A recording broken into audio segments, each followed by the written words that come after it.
Hi friends, ఈరోజు sleeves cutting and stitching చూపిస్తున్నాను. Puff sleeves cutting and stitching border వచ్చిందనమాట ఈ స్లీవ్స్కి. దీన్ని ఎలా జాయింట్ చేసుకోవాలో కూడా చూపిస్తున్నాను. చూడండి, మా నార్మల్ స్లీవ్స్ ఎంత పొడవైతే ఉంటాయో అంతకన్నా ఒక హాఫ్ ఇంచ్ నార్మల్గా మనము స్లీవ్స్ ఎలా కట్ చేసుకుంటామో అలా మార్కింగ్ అయితే చేసేసుకోండి, కటింగ్ అయితే చేసుకోవద్దు.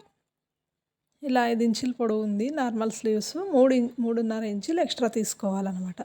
అంటే పఫ్ కొంచెం ఎత్తుకునేటట్టు రావాలి అంటే కనుక 3.5 ఇంచులు ఇటు సైడ్ ఎక్కువ తీసుకుని, చూడండి నార్మల్గా మనము ఈ 3.5 ఇంచులు ఇటు సైడు ఇలా వెడల్పులోను అలాగే ఈ పొడవులోను కూడా 3.5 ఇంచులు ఎక్స్ట్రా తీసుకుంటే బాగా ఎక్కువగా వస్తుందన్నమాట పఫ్.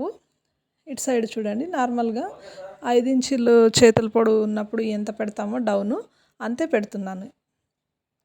ఇప్పుడు ఇక్కడ ఈ క్లాత్ ఇదే కరెక్ట్ మెజర్మెంట్ అనమాట. ఇక్కడ నుంచి ఇది నార్మల్ హ్యాండ్స్ ఎంతైతే ఉంటుందో అంతే అనమాట. ఇది మాత్రం ఎక్స్ట్రా. ఈ క్లాత్ కరెక్ట్గా చేతులు లూజ్ అనమాట. ఇదేమో ఎక్స్ట్రా క్లాత్ అనమాట. ఈ ఎక్స్ట్రా క్లాతే మనము పఫ్ పెట్టుకోవాలి. ఇప్పుడు ఇక్కడ నుంచి ఇలా గీసుకోవాలన్నమాట. ఇది చూడండి, ఇక్కడ పఫ్ వస్తుంది. ఇదే పఫ్ డిజైను. కటింగ్ అయితే చేశాను. ఇప్పుడు స్టిచ్చింగ్ చేసి చూపిస్తున్నాను చూడండి. ఇలా ఎక్స్ట్రా 3.5 ఇంచులు ఎక్కువ పెట్టుకున్నందువల్ల పఫ్ ఎక్కువగా వస్తాయన్నమాట. ఇంకా తక్కువ కావాలి అనుకుంటే పొడవులో మనం తగ్గించుకోవాలి. 3.5 తీసుకున్నాం కదా, 2.5 తీసుకుంటే సరిపోతుంది.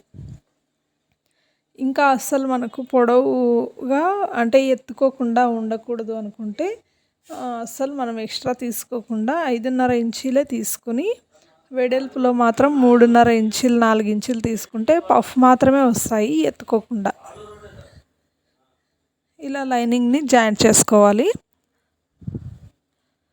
మాకు పఫ్ ఎత్తుకోవడం వద్దు, బాగుండదు అనుకుంటే కనుక పొడవు అంటే నేను 5.5 ఇంచులు అలాగే ప్లస్ 3 ఇంచులు తీసుకున్నాను కదా పొడవులో, అలా లేకుండా ఊరికే వెడల్పులో మాత్రమే అంటే లూజ్లో మాత్రమే 3 ఇంచులు తీసుకున్నాను. ఆ 3 ఇంచులు తీసుకుంటే మాత్రమే పఫ్ ఎత్తుకోకుండా వస్తాయి.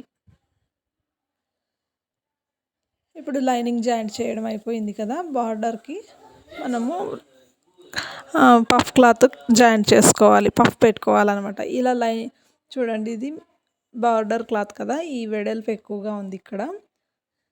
ఇక్కడ ఖర్చు పెట్టుకోవాలి చూడండి మధ్యలో. ఈ వెడల్పు ఇంత అవసరం లేదు మనకు.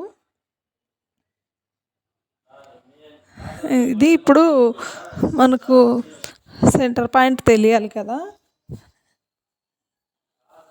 ఇలా సెంటర్లో మార్క్ చేసుకోవాలి. ఇట్లా ఖర్చు పెట్టుకోవాలి. కరెక్ట్గా మధ్యలో పఫ్ రావాలి అంటే కనుక ఇలా ఖర్చు పెట్టుకొని కుట్టండి, మీకు కరెక్ట్గా మధ్యలోనే వస్తాయన్నమాట. మధ్యలో రావాలి అంటే కనుక ఈ టిప్ బాగా యూజ్ అవుతుంది, చూసుకోండి. ఇలా మధ్యలో నుంచి మనము కుచ్చులు పెట్టాలి, అంటే పఫ్ పెట్టాలి. ఇలా మధ్యలో నుంచి పెట్టండి. తర్వాత చూడండి, ఇక్కడ ఎంతైతే సరిపోతుందో అన్ని పఫ్ అయితే వస్తాయి ప్రిల్స్. చూస్తున్నారు కదా, ఇలా రాని వాళ్ళు కూడా ఈజీగా పెట్టవచ్చు అన్నమాట. కొత్తగా నేర్చుకునే వాళ్ళకు కూడా ఇలా కుడితే కనుక ఈజీగా వచ్చేస్తుంది. తర్వాత ఇటు సైడ్ నుంచి స్టార్ట్ చేసుకోండి. ఇటు సైడ్ నుంచి ఎన్నైతే వస్తాయో అన్నీ పెట్టుకోండి, సరిపోతుంది.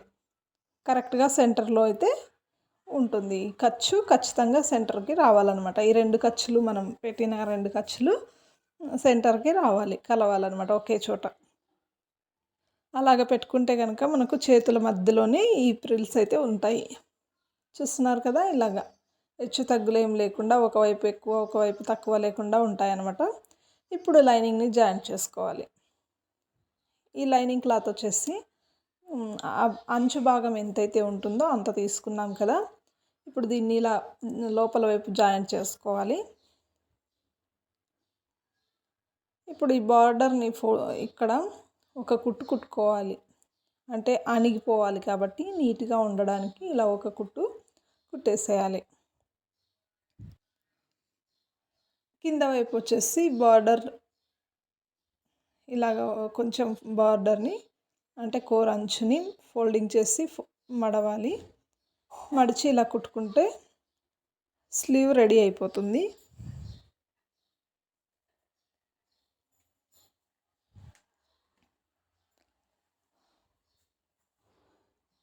ఇలా ఒక కుట్టు నీట్గా కుట్టేసేయండి అడుగున. అయిపోయింది. చాలా ఈజీగా అయిపోతుంది కదా. చూడండి, ఇది పఫ్ బాగా ఎత్తుకుంటుంది అనమాట. అంటే ఒక 3 ఇంచెస్ ఎక్స్ట్రా తీసుకున్నాం కాబట్టి. ఇక్కడ చేతులు లూజ్ మార్క్ చేస్తున్నాను 5.25. తర్వాత 7 ఇంచుల దగ్గర సంక లూజు. ఇలా ఒక లైన్ గీసుకోండి, సరిపోతుంది. ఇది చేతుల లూజ్ అనమాట. చేతుల లూజ్ అది. ఇక్కడ చూడండి, ఇలాగా పఫ్ వస్తే ఇంత బాగా వస్తాయన్నమాట పఫ్. పెట్టి కూడా చూపిస్తాను బ్లౌజ్ మీద కుట్టి. ఒక చేతినైతే కుట్టాను అనమాట, ఇంకో చేతిని అంటే కుడివైపుని కుట్టి చూపిస్తున్నాను. దీన్ని కూడా అంతే అండి. షోల్డర్ మీద షోల్డర్ లైన్ ఉంది కదా, షోల్డర్ లైన్ దగ్గర ఇక్కడ నుంచి స్టార్ట్ చేస్తున్నాను. అంటే ఒకవైపు ఎక్కువ ఒకవైపు తక్కువ రాకుండా ఇలా ఇక్కడ నుంచి స్టార్ట్ చేసి చిన్నగానే గుబ్బిలు పెట్టుకోవాలి. ఇలా పెట్టడం వల్ల హెచ్చు తగ్గులు రాకుండా కరెక్ట్గా మధ్యలోనే ఉంటుందన్నమాట. ఇలా సెంటర్ నుంచి స్టార్ట్ చేసుకుంటే. మీరు కూడా ఇలాగే ట్రై చేయండి. కొత్త వాళ్ళు కనుక చూస్తున్నట్లయితే వీడియోని సబ్స్క్రైబ్ చేయండి. లైక్ చేయడం మాత్రం మర్చిపోకండి. ఇలా ఫస్ట్ నుంచి మళ్ళీ స్టార్ట్ చేసి కుట్టుకోవాలి. 2 కుట్లు అయితే కుట్టుకోవాలన్నమాట. ఇక్కడ ఎన్నైతే వస్తాయో అన్నీ ఫ్రిల్స్ పెట్టుకోండి. అంటే సగం నుంచి స్టార్ట్ చేసాం కదా, ఇప్పుడు ఉన్న సగంని ఫిలప్ చేయాలి.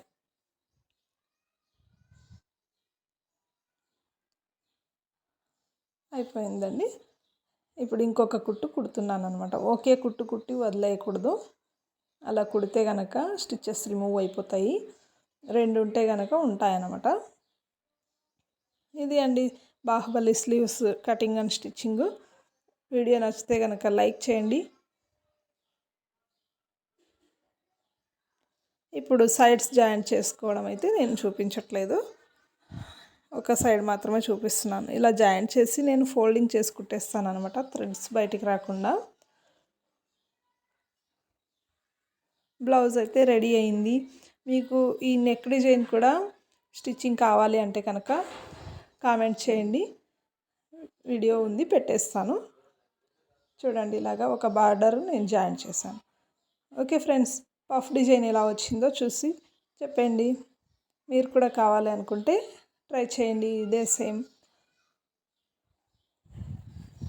నెక్స్ట్ వీడియోలో మళ్ళీ మీ ముందుంటాను. బాయ్.